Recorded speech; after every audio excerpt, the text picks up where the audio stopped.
Welcome to Shukla study point. आप सभी का स्वागत है आपके अपने YouTube channel Shukla study point में। मैं शिवम शुक्ला आप सभी दोस्तों का हार्दिक स्वागत करता हूं। हिंदी अनुवाद बीए चतुर्थ सेमेस्टर के इस क्लास में न्यू मॉडल पेपर होगा 2023 की परीक्षाओं के लिए। बहुत ही इंपॉर्टेंट इसमें प्रश्नों को समाहित किया गया और उनके उत्तर को भी मैं बताने का प्रयास करूँगा, जो कि लिखित फॉर्म में आपकी स्क्रीन पर विजुअल होंगे, आपको दिखाई पड़ेंगे।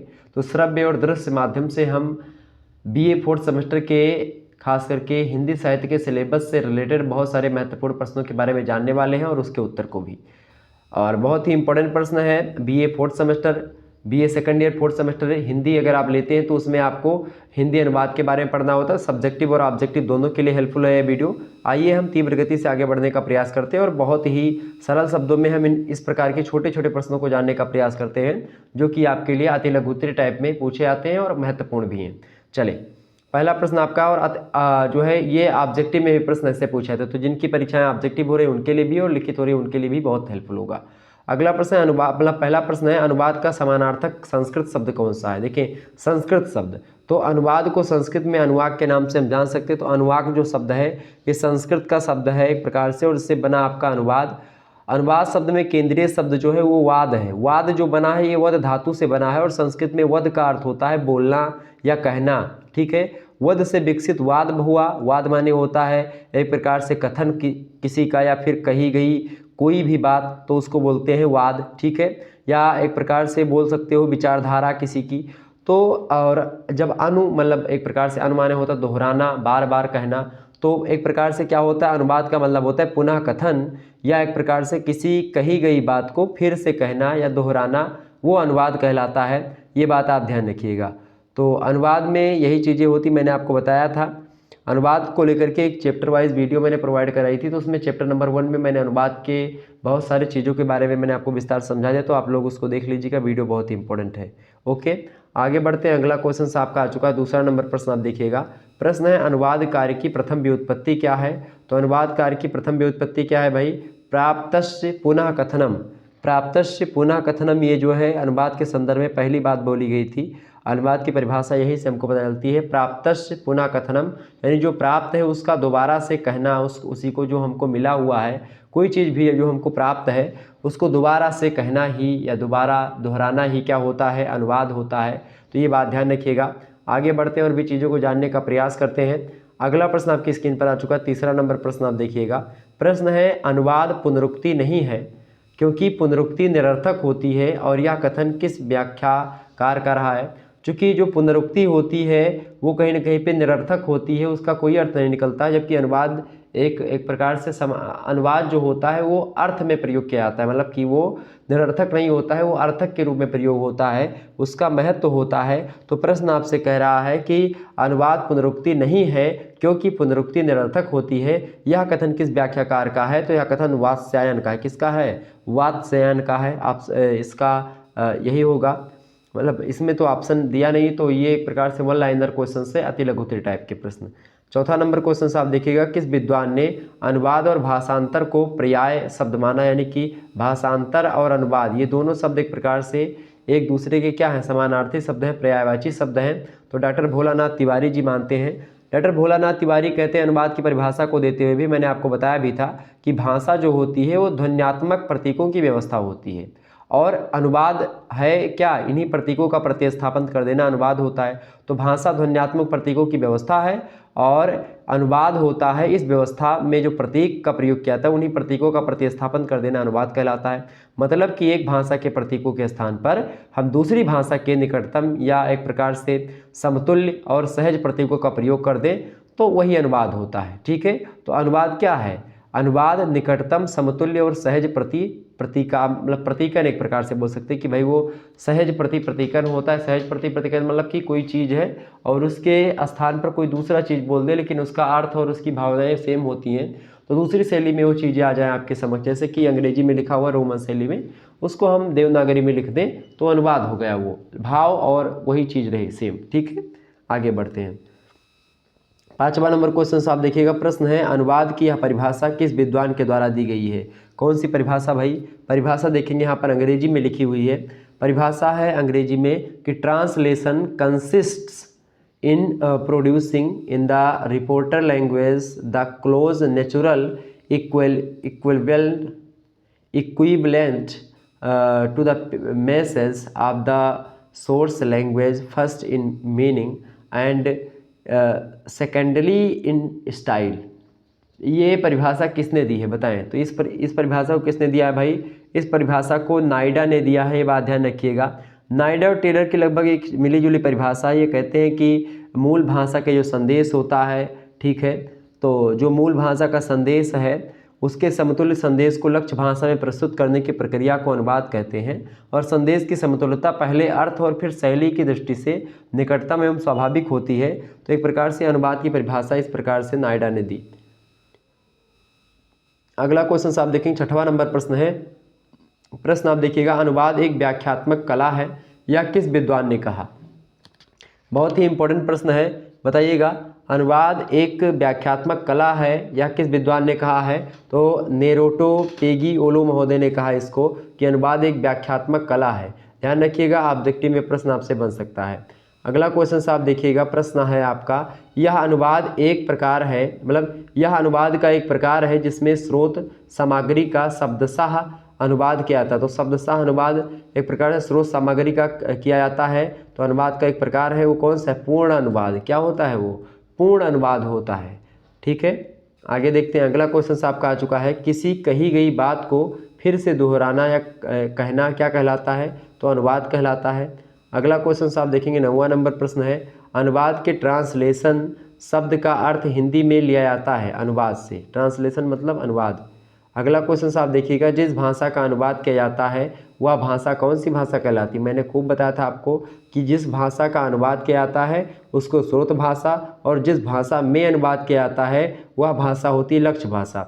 अगला क्वेश्चन आप देखिएगा, जिस भाषा में किसी भाषा का अनुवाद किया जाता है वह भाषा कहलाती है, तो लक्ष्य भाषा कहलाती है। तो लक्ष्य भाषा का मतलब होता है जिस भाषा में अनुवाद करना है, और स्रोत भाषा का मतलब होता है जिस भाषा से अनुवाद करना है, ठीक है, या जिस भाषा का अनुवाद करना है।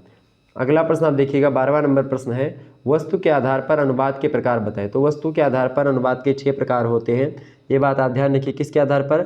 वस्तु के आधार पर अनुवाद के 6 प्रकार होते हैं, और इन चीज़ों के बारे में मैंने आपको जब मॉडल पर मैं बता रहा था उसमें हमने आपको समझाया था। आगे देखते हैं, अगला प्रश्न है, प्रक्रिया के आधार पर अनुवाद के प्रकार। तो प्रक्रिया के आधार पर अनुवाद के 4 प्रकार होते हैं, ये बात आप ध्यान रखिएगा। आगे बढ़ा जाए और भी चीज़ों को जानने का प्रयास करते हैं। बहुत ही इम्पोर्टेंट ये प्रश्न है जो कि एक प्रकार से आपके लिए बहुत इंपॉर्टेंट होंगे रिवीजन के तौर पर। अगला क्वेश्चन आप देखें, 14वां नंबर प्रश्न आपकी स्क्रीन पर आ चुका है। 14 नंबर देखिएगा, मैं एक बार कलर चेंज कर ले रहा हूँ, फिर उसके बाद में और अच्छे तरीके से जानने का प्रयास करते हैं। अगला प्रश्न है, अनुवाद का प्रारंभ कहाँ से होता है, या अनुवाद का प्रारंभ कहाँ से हुआ? तो धर्म ग्रंथों के लोक भाषा में अनुवाद से हुआ। जैसे धर्म ग्रंथ बहुत सारे थे, मैं बताऊँ, जैसे कि सनातन धर्म में आप देखिएगा वेद पुराण हो गए, उपनिषद हो गए, आरण्यक हो गए, ब्राह्मण ग्रंथ हो गए बहुत सारे। तो इन सभी का अनुवाद क्या होता था? संस्कृत में थे चूँकि ये सब ग्रंथ, तो इनका लोक भाषाओं में अनुवाद हो रहा था, ठीक है। तो वहीं से अनुवाद एक प्रकार से प्रारंभ में आया। अगला क्वेश्चन आप देखेंगे, 35 नंबर प्रश्न, मतलब 15 नंबर प्रश्न है, वैदिक व्याकरण पाणिनि आदि के लेखन का समझना किस कारण सरल हुआ है, बताएं। तो वैदिक व्याकरण पाणिनि आदि के लेखन का समझना किस कारण सरल हुआ है? तो अनुवाद के कारण से सरल हुआ है कि हम पाणिनि के लेखन को समझ सकते हैं। पाणिनि के लेखन को समझना किस कारण से सरल हुआ है? तो वैदिक व्याकरण और पाणिनि के लेखन को हम इसलिए समझ पाते हैं क्योंकि उसका अनुवाद हो गया है। आजकल हम विश्व की सभी भाषाओं के चीज़ों को जान पाते हैं कि वहाँ पर किस प्रकार की विचारधाराएँ चल रही हैं। हम अनुवाद के माध्यम से ही सारी चीज़ों को जान पाते हैं, समझ पाते हैं कि हमारे संसार में क्या चल रहा होता है। अगला प्रश्न है, विश्व को ग्लोबल बनाने में सर्वाधिक भूमिका किसकी है?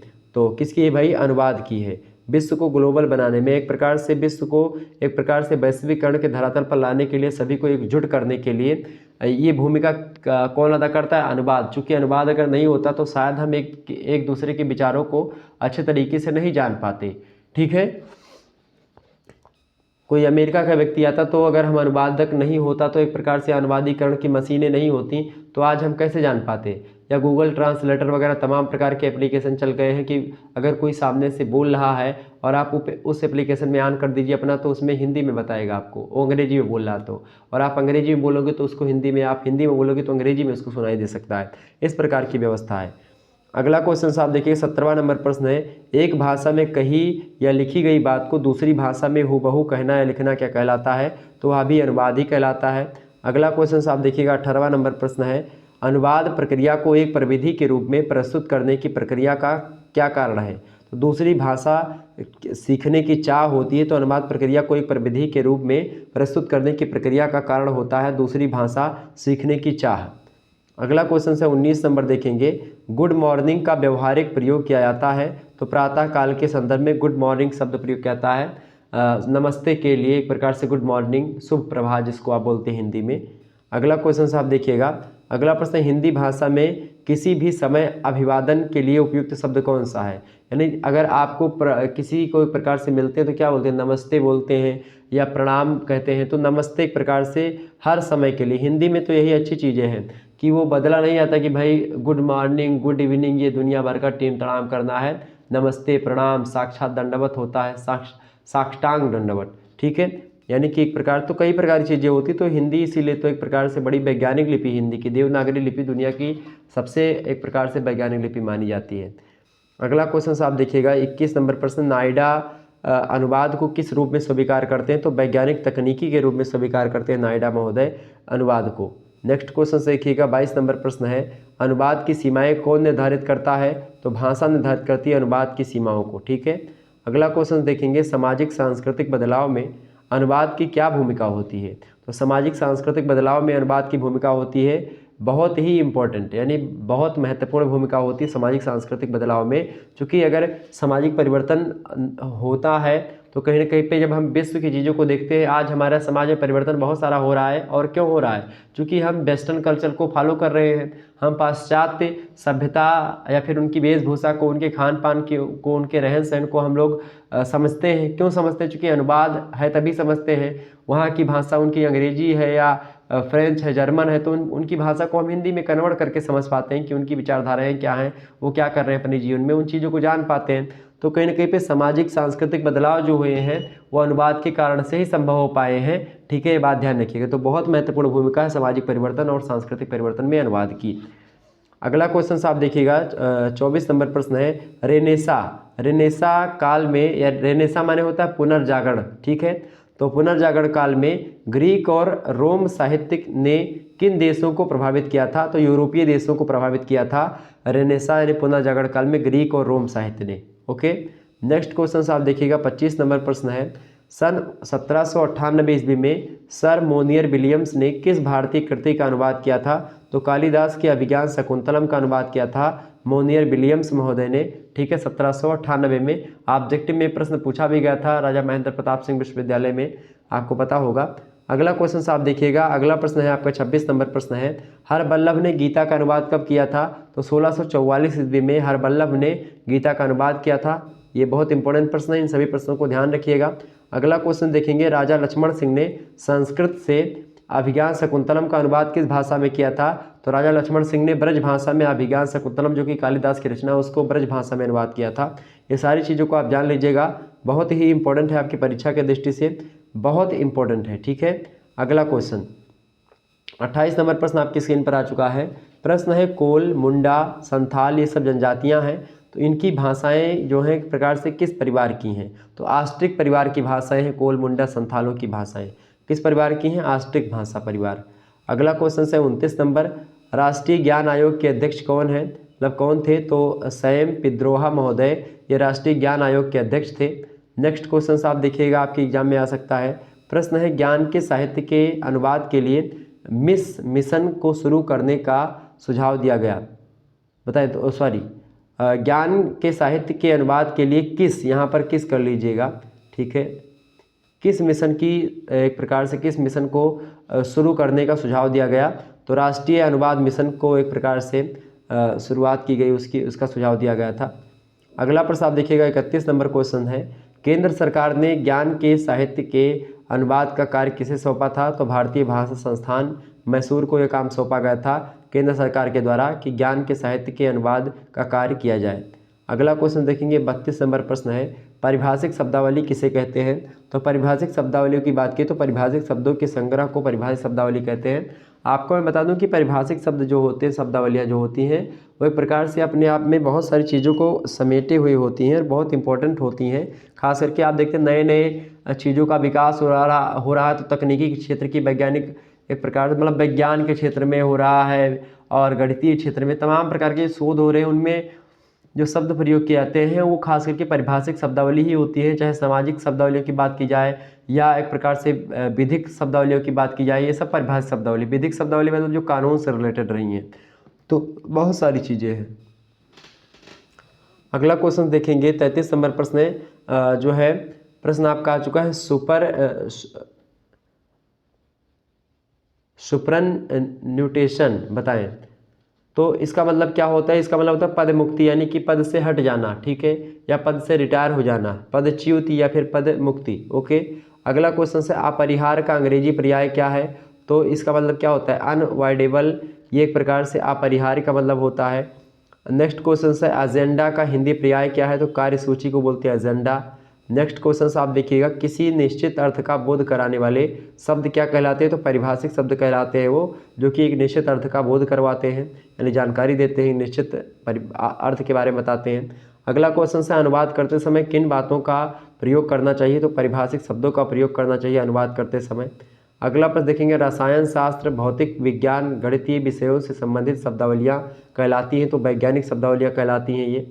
अगला क्वेश्चन से आप देखिएगा, परिभाषिक शब्दावली बनाने का काम व्यक्तिगत तौर पर सर्वप्रथम आरंभ करने वाले व्यक्ति कौन थे?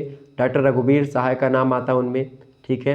अगला क्वेश्चन देखेंगे 40 नंबर, परिभाषिक शब्दावली तैयार करने वाली सरकारी संस्था है तो वैज्ञानिक तथा तकनीकी शब्दावली का अस्थायी आयोग जो है ये परिभाषिक शब्दावली तैयार करने वाली एक संस्था है, सरकारी संस्था है। अगला प्रश्न देखेंगे 41 नंबर क्वेश्चन से आपका, अनुवाद कार्य में भी शब्दों तथा वाक्य रचना का वही मतलब होता है जो होता है साहित्य सृजन में। बिल्कुल ठीक है, साहित्य सृजन में जो होता है। अगला क्वेश्चन देखेंगे 42 नंबर प्रश्न है, पुनरीक्षण की आवश्यकता क्यों पड़ती है? अनुवाद कार्य में सटीकता लाने के लिए कि अनुवाद सही हुआ है, अनुवाद का भाव वही है कि नहीं है, अनुवाद का जो मूल कथ्य था उस भाषा में, स्रोत भाषा में, वही लक्ष्य भाषा में दिख रहा है या नहीं दिख रहा है, इसके लिए पुनरीक्षण की आवश्यकता पड़ती है। आगे बढ़ते और भी चीज़ों को जानने का प्रयास करते हैं। अगला प्रश्न आपकी स्क्रीन पर आ चुका है, सभी लोग देखने का प्रयास करेंगे। अगला प्रश्न 43 नंबर क्वेश्चन से आप देखिएगा, प्रश्न है पुनरीक्षक का अर्थ क्या है? तो पुनरीक्षक का अर्थ क्या है? फिर से देखना, दोबारा से चेक करना, ठीक है। अगला क्वेश्चन से आप देखिएगा, पुनरीक्षक होता है तो जांचकर्ता कहा जाता है पुनरीक्षक को, चेक करने वाला। अगला प्रश्न 45 नंबर, स्रोत भाषा के पाठ के कथ्य और शैली के अनुवाद में रक्षा हुई है अथवा नहीं, यह देखा जाता है किसमें? तो पुनरीक्षण में ही देखा जाता है कि स्रोत भाषा का जो एक प्रकार से कथ्य था, यानी जो कथानक था, और जो शैली स्रोत भाषा की थी वही शैली एक प्रकार से लक्ष्य भाषा में है या नहीं है। इन चीज़ों को एक प्रकार से इसमें ध्यान रखा जाता है, ये बात ध्यान रखिएगा। पुनरीक्षण में एक प्रकार से चीज़ें की जाती हैं ये। अगला क्वेश्चन देखेंगे 46 नंबर प्रश्न है, यदि अनुवादक विषय विशेषज्ञ होता है तो पुनरीक्षक को भी होना चाहिए, तो भाषा विशेषज्ञ होना चाहिए। अनुवादक विषय विशेषज्ञ अगर है तो जो पुनरीक्षक होता है, जो अनुवाद को चेक करने वाला बंदा हो, वह एक प्रकार से भाषा वैज्ञानिक होना चाहिए, भाषा में विशेषज्ञता ग्रहण करने वाला होना चाहिए। अगला क्वेश्चन से आप देखिएगा 47 नंबर प्रश्न है, अनुवादक मूलार्थ या विचार अथवा संकल्पना को अनुवाद में सही और पूर्ण तथा दक्षतापूर्ण, यानी कि एक प्रकार से बहुत अच्छे तरीके से कर पाया है या नहीं कर पाया है, यह देखना किसका कार्य होता है? तो पुनरीक्षक यह चेक करता है कि जो अनुवाद है वो या अनुवादक है एक प्रकार से जो मूल अर्थ है या जो विचार है या जो संकल्पना उसमें एक प्रकार से स्रोत भाषा में कही जा रही थी, वही चीज़ें, वही मूल कथ्य, वही मूलार्थ, वही संकल्पना, वही विचार क्या लक्ष्य भाषा में दिख रहे हैं या नहीं दिख रहे हैं, ये चेक करता है पुनरीक्षक, ठीक है। नेक्स्ट क्वेश्चन से आप देखिएगा 48 नंबर प्रश्न है, पुनरीक्षक को पुनरीक्षण एवं संशोधन करने के बाद अनुदित सामग्री का नीर क्षीर विवेक भाव से कैसे मूल्यांकन करना चाहिए? तटस्थ भाव से। तटस्थ माने एक प्रकार से स्वतंत्र भाव से करना चाहिए, किसी पर इंडिकेट नहीं कि भाई इसकी वाली करनी उसकी वाली करनी, स्वतंत्र भाव से अपने विचारों को दे, तटस्थ भाव से दे, ठीक है, किसी प्रकार का कोई दबाव उस पर ना महसूस हो। नेक्स्ट क्वेश्चन से आप देखेंगे 49 नंबर प्रश्न आपकी स्क्रीन पर आ चुका है कि किसी वस्तु की उपयोगिता, गुण महत्व आदि का मतलब होने वाला अंकन क्या कहलाता है, तो उसको मूल्यांकन कहते हैं। किसी वस्तु की उपयोगिता का, उसके गुण का, उसके महत्व का यानी इम्पोर्टेंस का, क्वालिटी का एंड उसके एक प्रकार से महत्व का, इम्पोर्टेंस का, तो एक प्रकार से क्या होता है, या फिर एक प्रकार से यूजिबिलिटी का, तो उसका अंकन अगर क्या आता है, उसको आंका जाता है, उसको मापा जाता है, तो वो होता है मूल्यांकन। ठीक है। अगला क्वेश्चन आप देखिएगा 50 नंबर प्रश्न, किसी मूल्य पाठ के अनुवाद का स्रोत भाषा में पुनः अनुवाद किया जाना कहलाता है, तो उसको हम पुनर्अनुवाद कहते हैं।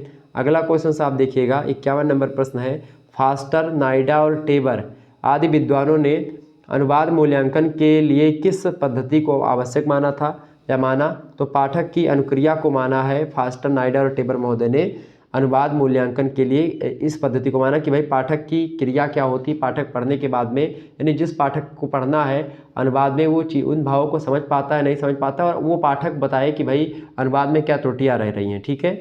अगला क्वेश्चन आप देखिएगा 52 नंबर प्रश्न है, अनुदित पाठ में उन सभी सूचना तत्वों का आना आवश्यक है जो मूल पाठ में अभिप्रेत है, यह आयाम कहलाता है। इसको बोलते हैं मूल्य निष्ठा या मूल निष्ठा। नेक्स्ट क्वेश्चन आप देखिएगा 53 नंबर प्रश्न, मूल्यांकन प्रणाली में अनुवाद सिद्धांत के किस नियम की विशेष भूमिका होती है, तो मूल्यांकन प्रणाली में जब अनुवाद का मूल्यांकन होता है या किसी भी चीज़ में जब किसी चीज़ का मूल्यांकन होता है वस्तु का, तो अनुवाद सिद्धांत की किस नियम की भूमिका उसमें होती है, क्षतिपूर्ति नियम की। ठीक है। यानी जो कमियां रह रही हैं उनकी पूर्ति भी एक प्रकार से की जाती है, तो क्षतिपूर्ति नियम की एक प्रकार से क्या होती है, अनुवाद का ही सिद्धांत क्षतिपूर्ति का नियम, तो मूल्यांकन प्रणाली में एक प्रकार से इसकी विशेष भूमिका होती है। नेक्स्ट क्वेश्चन आप देखिएगा 54 नंबर प्रश्न आपके स्क्रीन पर आ चुका है। प्रश्न है कि अनुवाद सिद्धांत का अनुप्रयोगात्मक पक्ष है, तो अनुवाद समीक्षा जो होती है वो अनुवाद सिद्धांत का अनुप्रयोगात्मक पक्ष है। अगला क्वेश्चन आप देखेंगे 55 नंबर प्रश्न है, प्रशासनिक अथवा कार्यालयों से संबंध साहित्य का अनुवाद कहलाता है, तो प्रशासनिक अनुवाद वो कहलाता है। ठीक है। प्रशासनिक या कार्यालयों से जो संबंध जो साहित्य का अनुवाद कोई व्यक्ति करता है तो एक प्रकार से वो प्रशासनिक अनुवाद होता है।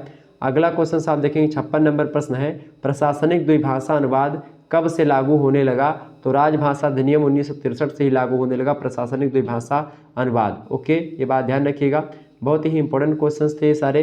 आगे बढ़ते हैं और भी प्रश्न आपकी स्क्रीन पर आ चुके हैं।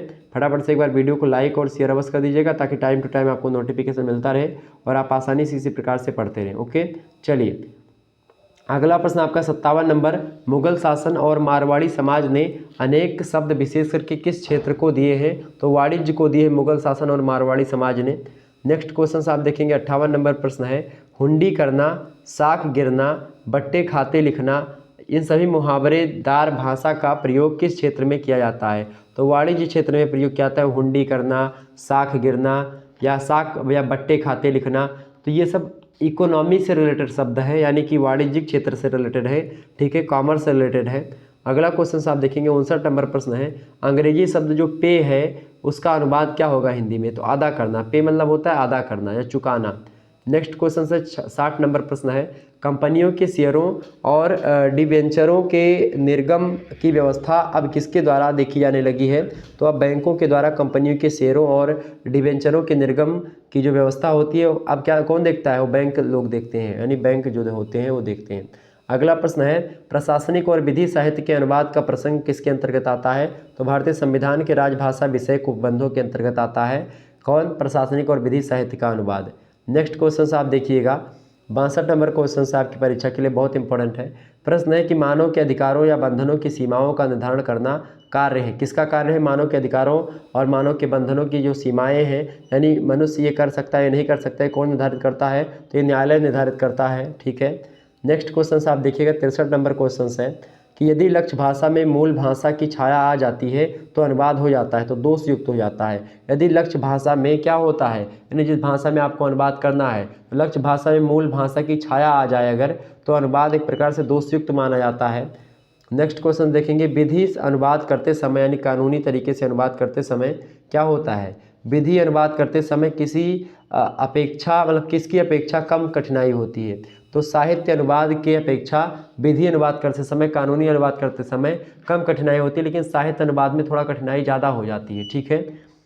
नेक्स्ट क्वेश्चन आप देखिएगा 65 नंबर क्वेश्चन आप देखेंगे, विधि में एक भाषा से दूसरी भाषा में अनुवाद तैयार करते समय किसे सर्वोपरि रखना चाहिए? तो अर्थ को हमेशा सर्वोपरि रखना चाहिए विधि के अनुवाद में, एक भाषा से दूसरी भाषा में अनुवाद तैयार करते समय। नेक्स्ट क्वेश्चन आप देखेंगे 66 नंबर प्रश्न है, किस अनुवाद में सारा अनुवाद के लिए कोई स्थान नहीं? सार अनुवाद के लिए कोई स्थान नहीं है किस अनुवाद में? तो वैज्ञानिक अनुवाद में सार अनुवाद के लिए कोई एक प्रकार से स्थान नहीं माना जाता है। और अगला प्रश्न है 67 नंबर क्वेश्चन से, हीगल महोदय के जो है रिडल्स ऑफ द यूनिवर्स का विश्व प्रपंच अनुवाद किसने किया? एक पुस्तक है रिडल्स ऑफ द यूनिवर्स, इसको विश्व प्रपंच में अनुवाद किया गया विश्व प्रपंच नाम से। तो आचार्य रामचंद्र शुक्ला जी ने अनुवाद किया था इसका, हीगल के रिडल्स ऑफ द यूनिवर्स का हिंदी भाषा में अनुवाद किया विश्व प्रपंच के नाम से। ठीक है, किसने किया? आचार्य रामचंद्र शुक्ला जी ने। अगला क्वेश्चन आप देखेंगे 68 नंबर प्रश्न है, एकार्थता वैज्ञानिक साहित्य का है? तो एकार्थता वैज्ञानिक साहित्य का क्या है? एक गुण होता है। एकार्थता वैज्ञानिक साहित्य का क्या है? एक गुण है। नेक्स्ट क्वेश्चन, अनेकार्थता सृजनात्मकता, अनेकार्थता सृजनात्मक कृषि का माना जाता है, तो यह भी एक प्रकार से गुण माना जाता है। सृजनात्मक कृषि का एक गुण है अनेकार्थता। नेक्स्ट क्वेश्चन देखेंगे, साहित्यिक कृति का अनुवाद होता है, बेहद कठिन होता है। साहित्यिक कृति का अनुवाद करना वैसे बहुत ही कठिन होता है, क्योंकि साहित्यकार के जो भाव होते हैं, विचार होते हैं, उनको जान पाना एक प्रकार से एक अनुवादक के लिए कहीं ना कहीं पे थोड़ा कठिन लगने लगता है, बहुत मेहनत करनी पड़ती है। क्योंकि हिंदी में अगर कोई साहित्य लिखा जा रहा है तो वो भी अपने आप में कठिन माना जाता है, वो भी एक प्रकार से जटिल शब्दों का प्रयोग करके लिखता है साहित्यकार। इसके अलावा अंग्रेजी में भी कोई भी भाषा में अगर साहित्य लिखा जा रहा है तो उसको उसी भाषा में समझना भी एक प्रकार से कहीं ना कहीं पे कठिन हो जाता है। जब उसको हम दूसरी भाषा में अनुवाद करते हैं तो उसको समझना थोड़ा सा और कठिन हो जाता है, अनुवाद करना भी और कठिन हो जाता है। ठीक है, आगे बढ़ते हैं। अगला क्वेश्चन आप देखिएगा 71 नंबर क्वेश्चन आपकी स्क्रीन पर आ चुका है। प्रश्न है कि लोप और वृद्धि के योग से अनुवाद का रूप हो जाता है, कैसा? विकृत हो जाता है। लोप अगर किसी मतलब जो मूल भाषा में जो कथ्य है, कोई चीज़ें दी गई, अगर किसी चीज़ का हम उसमें लोप करते हैं, किसी चीज़ को नहीं दिखाते हैं या किसी चीज़ को बहुत ज़्यादा दिखा देते हैं, तो लोप और वृद्धि कर देना। अगर हम किसी चीज़ में कमी करते किसी मूल कथ्य में या मूल कथ्य में बढ़ोतरी करते, तो दोनों रूपों में अनुवाद का रूप विकृत हो जाएगा, अनुवाद का रूप अच्छा नहीं माना जाएगा। अगला क्वेश्चन आप देखेंगे 72 नंबर प्रश्न है, काव्य अनुवाद की अपेक्षा कथा साहित्य अनुवाद होता है कम कठिन होता है? तो कथा साहित्य का अनुवाद करना थोड़ा कम कठिन होता है, जबकि काव्यों का अनुवाद जो होता है, रचनाओं का, जैसे कि कोई रचना है पद्य में लिखी गई है, उनका अनुवाद करना थोड़ा सा कठिन हो जाता है, क्योंकि वो बहुत ज़्यादा एक प्रकार से कम शब्दों में लिखी होती हैं, और उनके कम शब्दों में लिखने से कुछ ऐसे शब्द होते हैं जो कि एक प्रकार से नहीं पता होते उसके अर्थ, तो भी समस्याएं आती हैं। उसके सार को, उसके अर्थ को और उसके भावों को समझना, लेखक के विचारों को समझना, लेखक का उद्देश्य क्या रहा है उस रचना को लिखने का, इसको समझना थोड़ा सा एक अनुवादक के लिए कठिन का कार्य होता है। तो कथा साहित्य में उतना ज़्यादा कठिनाई का महसूस नहीं होता है अनुवादक को, लेकिन पद्य साहित्य का अनुवाद करते समय बहुत कठिनाई का सामना करना पड़ता है। अगला प्रश्न है 73 नंबर, जैनेन्द्र के प्रसिद्ध उपन्यास त्यागपत्र का अनुवाद अज्ञे के द्वारा किस नाम से किया गया? तो जैनेन्द्र का प्रसिद्ध उपन्यास जो त्यागपत्र है, इसका अनुवाद अज्ञे ने किया था द रेजिग्नेशन के नाम से। किसके नाम से? द रेजिग्नेशन के नाम से अनुवाद किया था त्यागपत्र का। नेक्स्ट क्वेश्चन आप देखिएगा 74 नंबर प्रश्न है, कृष्णा सोबती के उपन्यास सूरजमुखी अंधेरे के, तो सूरजमुखी अंधेरे के इसका अनुवाद किसने किया था? तो कविता नागपाल ने किया था। कृष्णा सोबती के उपन्यास का सूरजमुखी अंधेरे का अनुवाद किया था कविता नागपाल ने। नेक्स्ट क्वेश्चन आप देखिएगा 75 नंबर और लास्ट क्वेश्चन इस वीडियो का है ये। प्रश्न है, कविता नागपाल के द्वारा सूरजमुखी अंधेरे के अनुवाद उसका अनुवाद किस शीर्षक से किया गया था? तो इसका अनुवाद किया गया है ब्लॉसम्स इन डार्कनेस। तो ब्लॉसम्स इन डार्कनेस जो है ये अनुवाद किया गया था सूरजमुखी अंधेरे के, ये कविता नागपाल ने किया था। सूरजमुखी अंधेरे की रचना का अनुवाद ब्लॉसम्स इन डार्कनेस के नाम से किया था, और जो कि सूरजमुखी अंधेरे की ये एक उपन्यास है कृष्णा सोबती का। ठीक है, तो एक प्रकार से आपने बहुत सारे प्रश्नों को समझा हिंदी अनुवाद से रिलेटेड, और आपने बहुत चीज़ों को समझा, जाना, परखा। तो कुल मिलाकर के हिंदी अनुवाद में यही सारे प्रश्न आपकी परीक्षा में आने वाले हैं, और मैं एक दिन और आपके लिए महासंग्राम वीडियो दूंगा और चैप्टर वाइज वीडियो भी आपके समक्ष आती रहेंगी, तो चिंता करने की आपको आवश्यकता नहीं है। लिखित मॉडल पेपर तैयार हो रहा है, उसके लिए आप लोग तैयार रहिएगा। लिखित मॉडल पेपर भी आएगा, अति लघु उत्तरीय प्रश्न कौन से आएंगे, लघु उत्तरीय कौन से आएंगे, दीर्घ उत्तरीय कौन से आएंगे, सारे प्रश्नों को मैं बताने का प्रयास करूंगा और विस्तार से समझूंगा। तो चिंता करने की आपको आवश्यकता बिल्कुल भी नहीं है। हर एक चीज़ को हम बड़े ही आसानी समझने का प्रयास करेंगे, जिस प्रकार से हमने इनमें तमाम प्रकार के छोटे छोटे प्रश्नों को चर्चा करा, ताकि आपको एक प्रकार से तथ्यात्मक जानकारी प्राप्त हो सके और बहुत ही बारीकी से आप अनुवाद की चीज़ों को समझ सकें। और ये छोटी छोटी चीज़ें जो है एक प्रकार से आप जब बड़े उत्तर को लिखेंगे तो बहुत ही हेल्पफुल होगी आपके लिए, ठीक है। तो इसीलिए मैंने सोचा इन छोटे छोटे प्रश्नों के उत्तर आपको बता देने चाहिए ताकि आप आसानी से बहुत ही कम समय में पूरे के पूरे सिलेबस को एक बहुत ही कम समय में जानने का प्रयास करें और अच्छे तरीके से समझ पाएँ, ठीक है। तो चलिए फिर इसी प्रकार से हम और आगे चर्चा करते रहेंगे। सोशियोलॉजी का अभी रात के 8 बजे से आप लोगों ने क्लास देखी, उसमें भी हमने बहुत सारे प्रश्नों पर चर्चा करी है, बहुत ही इंपॉर्टेंट है, उसको मैंने विस्तार से बताने का प्रयास किया। सोशियोलॉजी पूरा मैंने समझाया है, तो आप सोशियोलॉजी वाला वीडियो भी देख लीजिएगा। इकोनॉमिक्स का भी इसी प्रकार जो है इकोनॉमिक ज्योग्राफी का यानी कि ज्योग्राफी का मैंने भी इसी प्रकार से तो उसको भी देख लीजिएगा। तो इसी प्रकार से और भी सब्जेक्ट का अगर आप कहेंगे तो मैं देता रहूँगा, ठीक है। मिलते हैं फिर नेक्स्ट वीडियो में। अगर किसी की परीक्षा किसी सब्जेक्ट की लगी हुई है BA 4th सेमेस्टर की राजा महेंद्र प्रताप की, तो उसको भी बता दीजिएगा। और बाकी मैंने ऑब्जेक्टिव का मॉडल पेपर सभी सब्जेक्ट का लगभग दे दिया है। हिस्ट्री का यानी कि जो एंशिएंट हिस्ट्री है उसका थोड़ा सा बचा हुआ है, जो है उसका दूसरा मॉडल पेपर मैं जल्द ही दे दूंगा। सोशियोलॉजी का दूसरा मॉडल पेपर। धन्यवाद, मिलते हैं नेक्स्ट वीडियो में। बहुत बहुत धन्यवाद आप सभी का। ओके।